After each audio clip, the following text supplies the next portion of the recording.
enkuba nga yetobese muno okubwatuka okweggulu etonnya mu bitundu by'eggwanga ebisinga obungi mu biseera eby'okumakya ssaako n'olweggulo.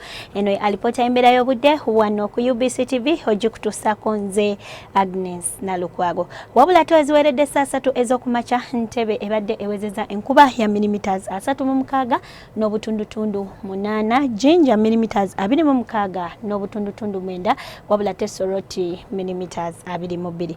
Wabula ate kifaananyi kya ssemugenzi ekyakubiddwa ku Ssemazinga Africa kiraga nti Sseruwandula Mpewo asimbye ku lukalu ng'asindise omukuba gw'enkuba okudda naddala mu bukiikakkono bwa Ssemazinga Africa ekiviiriddeko ebitundu ebyo eby'omu bukiikakkono okuba n'enkuba. Olunaku olw'enkya ku makya tusuubira enkuba okutonnya mu bitundu ebyo nga Arua, Gulu ssaako ne mu nnyanja Nalubale, olwewalala akasana kajja kwaka nga mwetobeseemu n'ebire. Wabula ate mu biseera eby'amalira g'ekyemisana tusuubira enkuba okutonnya mu bitundu by'eggwanga ebisinga obungi nga n'ebbugumu erya waggulu lijja tuukira ddala ku degrees 30 eyo mu Kasese, wabula ate ekibuga ekikulu Kampala tusuubira ebbugumu okutuukira ddala ku degrees 27, olwo mu nsozi ez'Ekabale ebbugumu lijja tuukira ddala ku degrees 25.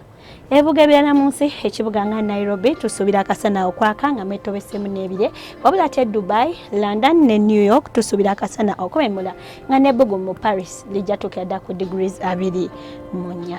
Eyo betusobodde okufunirayo okuva mu kitongole ky'eggwanga ekivunaanyizibwa ku embeera y'obudde.